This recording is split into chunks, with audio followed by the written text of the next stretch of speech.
Welcome, everybody, to the R&R Catcast, a fan-based podcast focusing on Montana State athletics.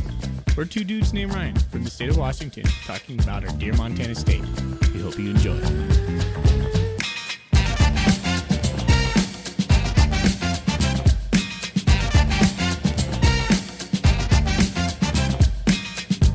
All right, welcome back, Bobcat fans. Thanks for joining us on another episode of R&R After Dark. This is our instant reaction show where we break down the Montana State game and give you our thoughts on Across the Big Sky. Thorny, how you doing, buddy?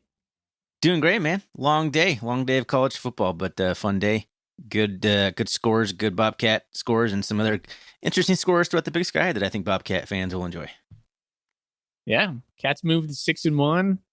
We're first place in the Big Sky. I think we're 4-0 right now in the Big Sky. We beat Northern Colorado 37-14. We'll get into that. That's the lion's share of our show, but let's start dropping down into the Big Sky. Thorny, why don't you take the first game? Actually, before we even get into that, I want to throw out the South Dakota State taking down North Dakota State 22-21 in a pretty important game in terms of playoff seeding down the line. I think anybody who follows FCS football, if you want a shot at Frisco, you got to make the Bison somehow get out of the dome. And, you know, they're not going to be the number one or number two, or maybe they might be number two, but they shouldn't be. They might have lost themselves out of the seeding with the top two seed out of this. So we'll see. That's a good result for other teams' high seeding wishes in the FCS. It is a good result. I don't think it will take away their seeding. I don't think they will probably lose going here forward. We'll see what happens over there. But I could see South Dakota State and North Dakota State being opposite sides of the 1 and 2 bracket. Both. Yeah, exactly. There you go. All right. Let's talk about Across the Big Sky. Let's go down. Let's work our way from bottom to top. Ooh. Okay, Thorny? Changing it up. I'm going to take the first one. Weber State just lays it to Portland State in Portland, 42-7. Weber State's coming to Bozeman next week. That's something on Monday you and I are going to talk a lot about. Oh, man. I think Bronson Barron is sneakily the best quarterback in the Big Sky. He's always around 250 to 280 yards. He's really sharp this year.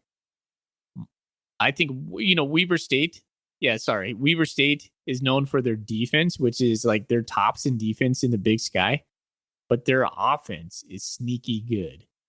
Weber State might be the best team in the Big Sky right now. They might be the most complete team. Yeah, that's kind of been the missing piece for Weber State, as a guy who can kind of at least throw for 200, 250 yards consistently at an efficient rate and throw an occasional deep bomb. And Bronson Barron's been doing that very well this year, and he only seeming to get better. 21-31 for 274 and 3 touchdowns.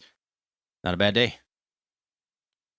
Well, Weber State has such a schedule coming up. They got to play us, the Grizz, and Sac State all in a row. So we'll see if they're for real or not. That's going to be a tough stretch for Weber State. Speaking of the Grizz, if we're going down to up, you left me with this juicy one.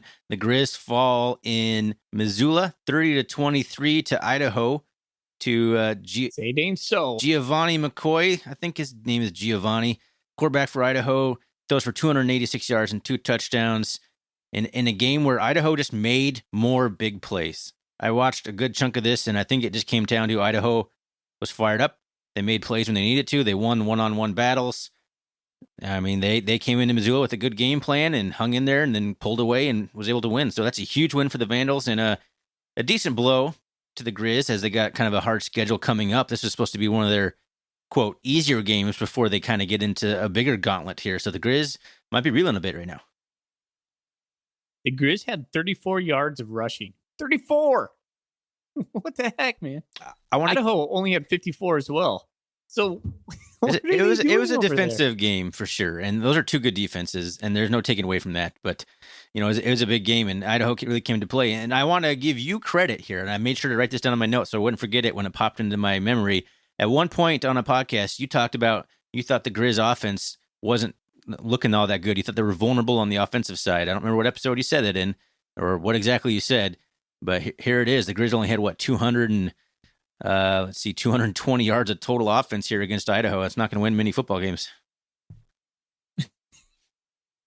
Lucas I don't Johnson remember threw. that, but I'll take all the credit Yeah. you'll give me. Thank you, Ryan. Yeah, Lucas Johnson tossed 2 picks that were very bad picks over the middle to didn't even see the Idaho defender.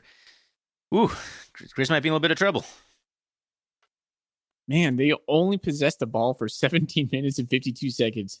Idaho possessed the ball for 42 minutes. That is unreal. Wow. Holy smokes. Yeah. Okay, let's move on from that game. That's a bad loss for Montana. And Idaho, I said let's move on. And I'm still here talking about it. I don't know what I think about Idaho. Like, this is I don't believe, we'll see how they handle success. I'll just put it that way. All right, sure. Moving on. Idaho State, Cal Poly. Idaho State won. They beat Cal Poly. Cal Poly remains winless in the Big Sky. Bo Baldwin, God bless him. He's just got to be reeling over there. Idaho State took him down 40-31. That was in Pocatello. I always kind of like when Idaho State wins. You know, I kind of root for Idaho State, not publicly, but I always kind of pull for them. So I don't even know who was their quarterback today. I see Xavier Gilroy had 5 receptions for 120 yards. Wow, that's a pretty good game for Xavier. He didn't do that against us, but good on Idaho State. Cal Poly still 1-5, 0-3 in the Big Sky. That's tough for them. Looks like Hunter Hayes got the start for Idaho State. 17-23 for 202, a touchdown and an interception. It wasn't Sagan Gronauer in this one. And a cool thing for Charlie Ragle after his whole medical episode that didn't allow him to coach at all against Montana State last week, to come back and able to win your first game of the year. You know, that's a good little story right there. So congratulations to Charlie Ragle on your first Big Sky, your first win as a head coach at Idaho State. I guess you took that one. So I'm moving on. UC Davis just go ahead and pummels NAU 56-27, scoring 28 points in the second quarter. I have no idea what happened, and then I didn't watch this game at all, but my goodness, that is an absolute whooping. UC Davis getting back on track, their first breather game they've seemingly had, and they were able to take it to NAU, who has once again been exposed as frauds. Anyone who ever thinks that NAU is going to do something good in the preseason, just stop. Just stop thinking that. They have one of the easiest schedules in the Big Sky. Doesn't matter. They're going to lose more games than they win. 1-3, 2-5. Not one of the most easy schedule in the Big Sky. Davis put up 688 yards of offense. Oh my gosh. They had 410 passing yards and 278 rushing yards. Are you kidding me? Holy smokes. Let's roll into the box score on this. I want to see what Davis has. Hastings had 328 passing. Gilliam had 150 yards. There you go. That's what I really wanted to see. He had a long of 77, but he only had 16 carries.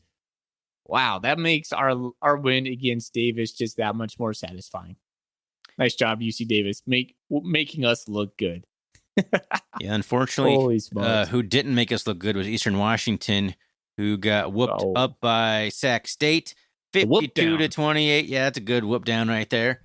They held them to less points than we did, and they put up way more points than we did, and they made it look easy. Man, is it Cameron Scatabo? He might be the best running back in the Big Sky Conference. And I say that as a biased Bobcat fan. And even if Isaiah Afonso is healthy, I mean, he's giving him a run for his money. He is electric. Mm-hmm. He's tough. He's athletic. He runs hard. He's everything you want in a running back, man. He can catch the ball. 29 carries for 201 yards in this game. Are you kidding me? And he also led Sac State in receiving with 3 receptions for 41 yards and a touchdown. So there's your probably your Big Sky Conference Player of the Week offensively, maybe. Yeah, maybe he reminds me a little bit of Hunter Lipke for NDSU. Except just way like faster. A big guy that runs fast. Yeah. Okay. So good win for the Hornets. Sac State. Yes, Sac State took it to Eastern there. Although I watched this game, I watched most of this game. Sac State's defense is suspect. They're beatable. Hot take, Ryan Foley. Are they beatable by the Bobcats, though, is the real question. I'm not sure about that. I think they could be, yeah. Like I said, their defense is suspect. Scatabo probably would put it to us. He'd do some damage. Let's be honest. Yeah, he would do some damage against our defense, but it would be one of those barn burner games where we'd both be up in the 40s. Yep. Down to the last play. I could see a shootout. on that one. All right. All right. What am I missing here? Is there one more game? No. That's it. I think we got them, dude. That's it. All right. Well, there you go. They're around the Big Sky, around the FCS a little bit, because the North Dakota State game was worth bringing up on there. It's not a bad day in the office when the Bobcats win, the Bison lose, and the Grizzlies. Can't be too sad about that. It's a good Saturday. It's always nice to watch the Grizzlies lose at Washington Grizzlies Stadium. Yeah. To see all their fans just like pout. And then, oh my gosh. Thorny, did you get to watch the post-game press conference with Bobby Houck? No. Oh, he was in such vintage form. He was so good. At one point, he said some call was BS. He goes, "Oh, that's just BS." He just like mumbling to himself at one point. He deflected everything. He's like, "Let's talk about us. Let's talk about how good we are." He's so easy to root against. I love watching that guy when he loses. That's so much fun. He's the perfect villain for the Skyline villain team. Sports for posting that. Yes. I'll have to check him out. I typically don't listen to Houck even in the loss because I just don't like listening to Bobby Houck do anything. Even pout. Just go watch him squirm a little bit. It's kind of fun. Fair enough. It's kind of fun. Well, let's talk about the Bobcats, my friend. Yeah. Stole your thing. Hey, man.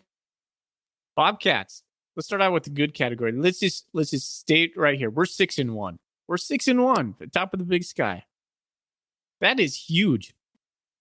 That is absolutely huge. Yeah, just 2 more wins, and if we beat Cal Poly and NAU, I think we're in the playoffs, pretty much guaranteed. Even if we lose Weber and lose the Grizz, it'll put us at 8 wins. Man, I think if we win one more, we just need one more win, we're in the playoffs. If we beat Weber and lose 3 in a row, we're not in the playoffs.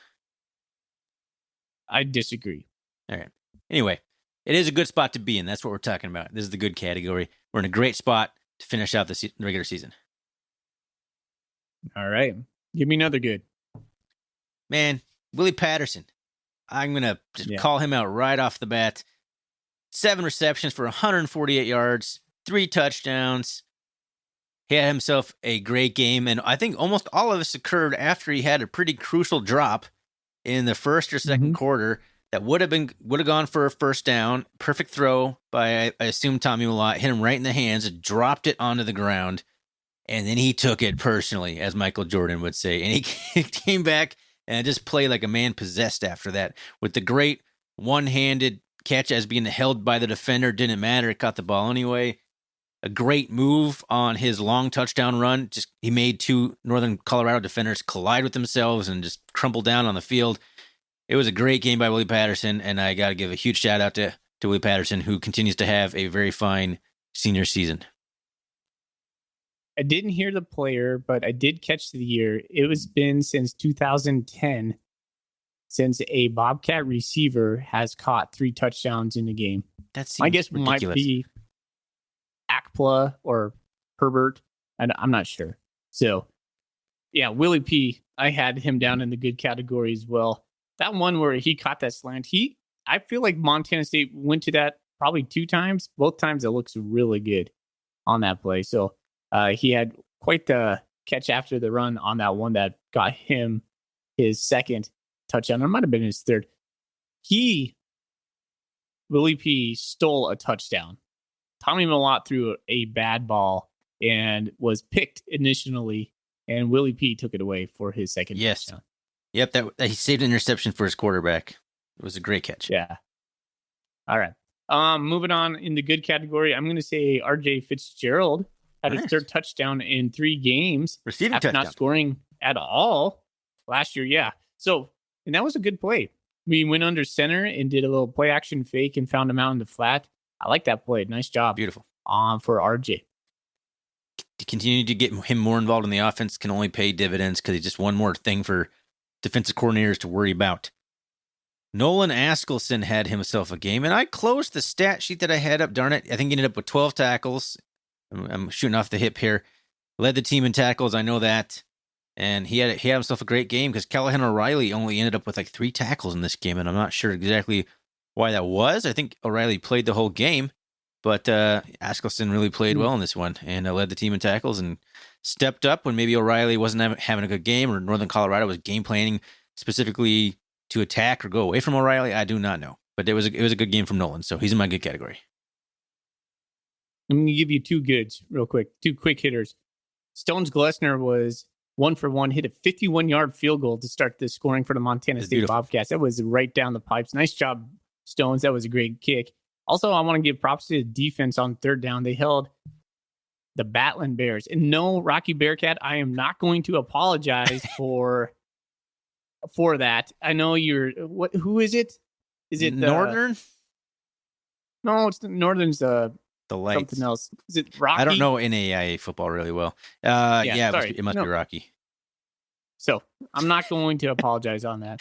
I'm not going to take it back. As we get more attacks for calling all sorts of NAIA teams the wrong mascots right now, just now. Sorry. Yeah, so back to my point. Defense held Northern Colorado 2 for 14 on third down. That's impressive. That's impressive. Yeah, I mean, along the same lines, I was debating whether to put this on here, but I thought Willie Mack Garza drew up a pretty decent game. It didn't start off really well, but I think part of that was self-inflicted wounds with Brody Grebe having his roughing the passer targeting thing that allowed the drive to extend. Without that, it would have been pretty sure it would have just been 7 points for Northern Colorado. It looked better scheme-wise. I will get into some stuff that didn't look good on defense, but I think Willie Mack is slowly making improvements on the defense, and I thought he had a decent scheme against Northern Colorado today. What do you think about Kenneth Iden coming in for Brody? He's in my good category too, man. He came in, had a sack or a sack and a half. He looked really good coming in and replacing Grebe. I was really happy to see. He kind of looked like Grebe did last year. Is kind of the interesting part there. So I thought he did really good, and I was going to actually mention him. So thank you for mentioning him as well. Okay. Let's see here. As far as that, I want to mention a couple of hitters too. Sumner was 22 for 130. So again, he goes above the 100 mark. Malott was 16 for 20 for 217. He had himself a decent day, but I'm going to withhold my thoughts on Tommy Malott for right now. Wakata had an interception to seal the game. And just the fact that we got out of Greeley with the win, man. Greeley is to us what maybe Pocatello is to the Grizzlies. It's just a hard place to play. I think they had about 5,000 fans, a little under 5,000. It's like 4,700, 4,900 fans. Tough place to play, man. Bring your own energy is what you said last week, and you're exactly right. It's a hard place to play. Okay, so you want to talk about Tommy in a little bit? We need to start, speeding this up a little bit. So are you going to mention him in a different category before I say anything about Tommy? No. Okay. I just want to put him in the good category because I think coming off a concussion and missing 2 games in a row, the guy who played really well, maybe there's some pressure. Did I lose my job? Or if I come out and play bad, is Chambers going to take my job? But he came out with 16 to 20 for 217, 3 touchdowns, and he also rushed the ball for 40 yards and looked pretty good. Picked up a couple crucial first downs, I think, running the ball. So I thought he looked really good coming back from his first game. So overall, I put him in the good category, just based on coming back from an injury and taking control of the team and going a majority of the snaps. I mean, we only threw the ball 23 times, and Tommy was 20 of them. Yeah. Okay. All right, that's all I have in my good category. You mentioned the other ones that I was going to. Oh, I was going to say second half shutout. We'll just kind of lump that in with the defensive talk. But yeah, pitched a shutout in the second half. That's always good. Yeah, we had, I think, like... That 2 weeks in a row? It was 34 consecutive unanswered points. That should be mentioned as well. Nice job, Bobcats. Yeah, I think it's the second week in a row that we went down 14 to 3. Yeah, yep. That's good. Responding the way we did because we came out kind of sluggish. All right. Let's move into the okay. I got one to start us off with. The UNC offense. They had 21 first downs. 21 first downs. We had 22 first downs. Dylan McCaffrey was 34 for 50. He passed it for 50 times against us. He had 278 yards with 1 touchdown. They utilized the quick pass offense. I think that is one of the ways you can beat Montana State. I counter that in saying that's all Northern Colorado does. And we knew that. We just kept everything in front of them. And that's sure they passed the ball 50 times, but it was 5.5 yards per pass. Like once we got up on them, they were never going to come back because that's literally all Northern Colorado can do is throw 7-yard hook routes over the middle. Pretty good though. I mean, they had 21 first downs. It's effective enough as long as they can keep the score within distance. But, if you can't convert on third down and you get down by 2 scores, what are you going to do? You're going to lose. Yeah. Brody Greeby's targeting, I'm going to put that in the okay on Brody Greeby because he just shouldn't have done that. Now, we'll talk about maybe the officiating side of that now or in the ugly category, depending on where you want to, or the bad category, excuse me. But I just thought Brody Greeby should have known better not to do a little shove or kind of launch at the QB. I don't think he needed to do that, and you can't put anything in the decision-making hands of a referee to make a call against you because that ended up costing us 7 points. So I'm going to put it in the okay, not necessarily ugly, but Brody Greeby's got to be smarter than that to not even put his hands on the quarterback in that situation. The second half, after we scored 2 touchdowns, here's the drive chart for both teams. Interception by us. That's Sean Chambers underthrowing Cleveland Thomas in the corner of the end zone, which would have been easy 7 points. That was a 7-play, 63-yard drive. But then it goes punt, punt, punt, punt, punt, punt, downs, punt, interception, and then we scored a touchdown to end the game. Terrible. We couldn't get a first down in the second half. It's seemingly we went away from the outside zone run scheme, and you're going to say, hey, we lost our right side of the offensive line, which Marcus Ware and Cole saying that's probably going to be in the bad categories. Of course, it's going to be the bad categories. That's terrible, though. I don't know what we were doing. I was a little bit frustrated with Housewright. His play calling seemed a little bit unorthodox. We would find ourselves the groove, and then we'd go away from it. Maybe I'm overreacting.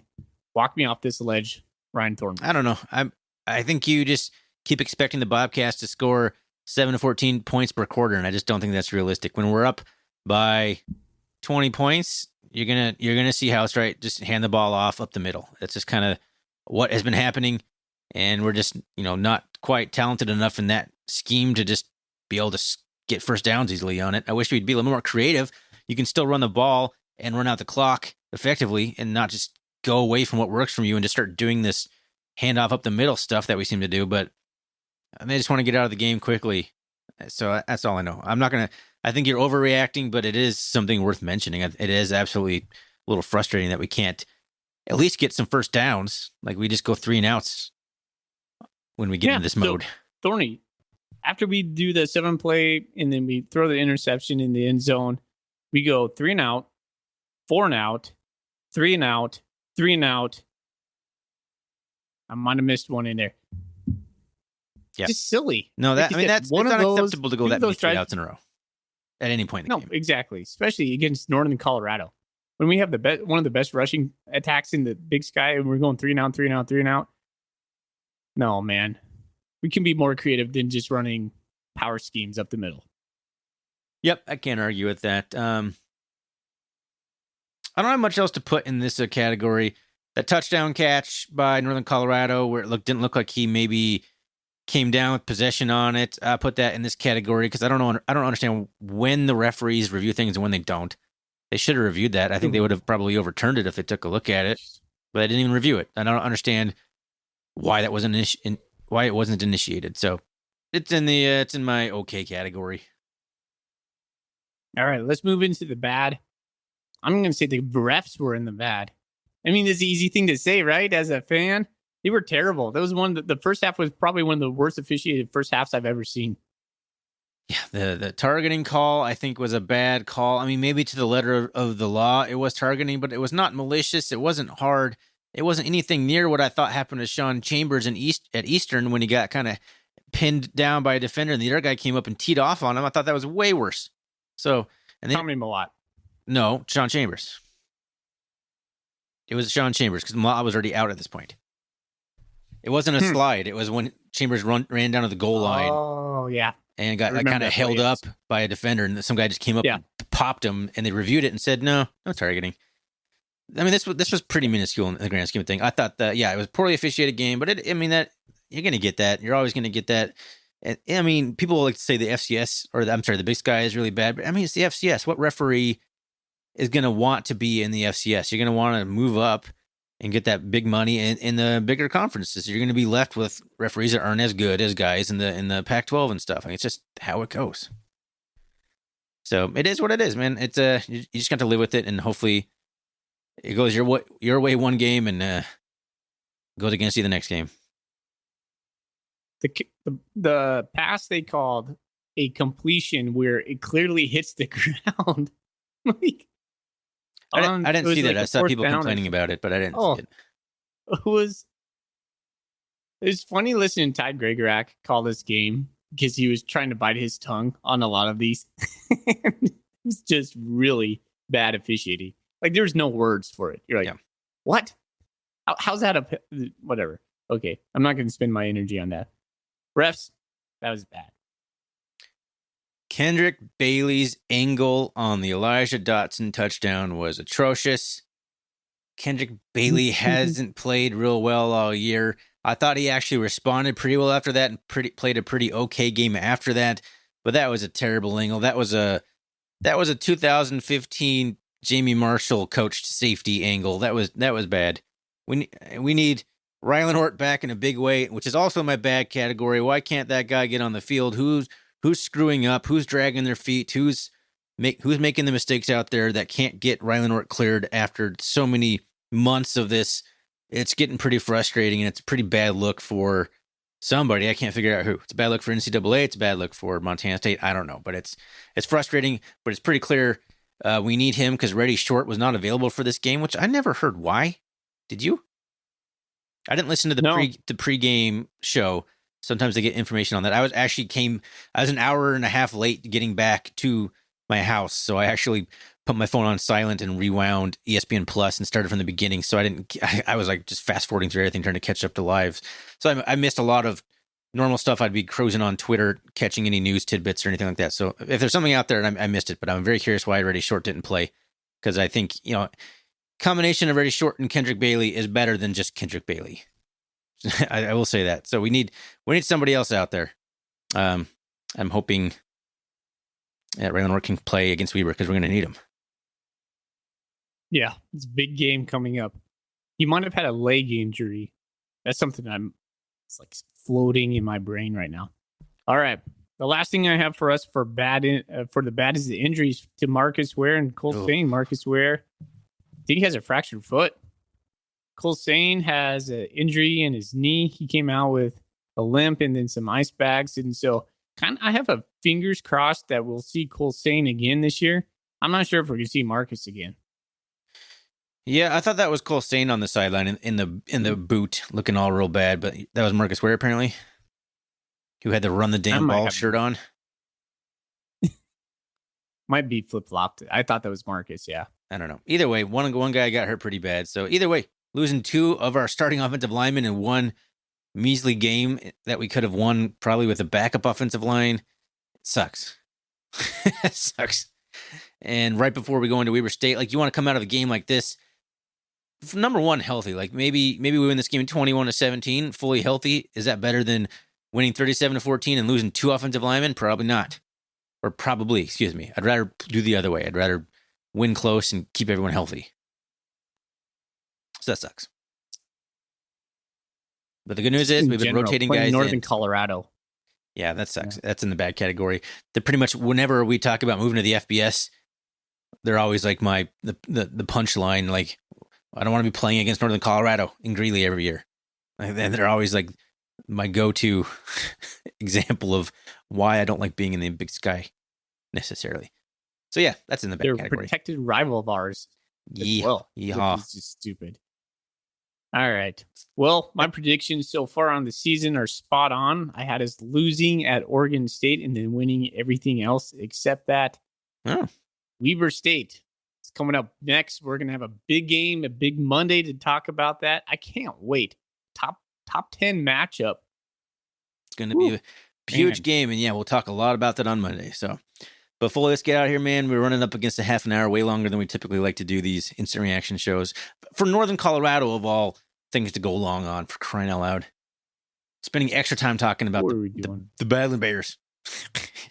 The Battling Bears. All right. Well, thanks everyone for listening. I always say that. Thanks everyone to listening. It doesn't make any sense. Thanks everyone for Thanks listening. for listening. Yeah, thanks for listening. I should just use less words. Why use more words when less were good? Trying to quote The Office there. All right. Well, whatever, man. Let's just get out of here. Go Cats. Go Cats. Go Cats.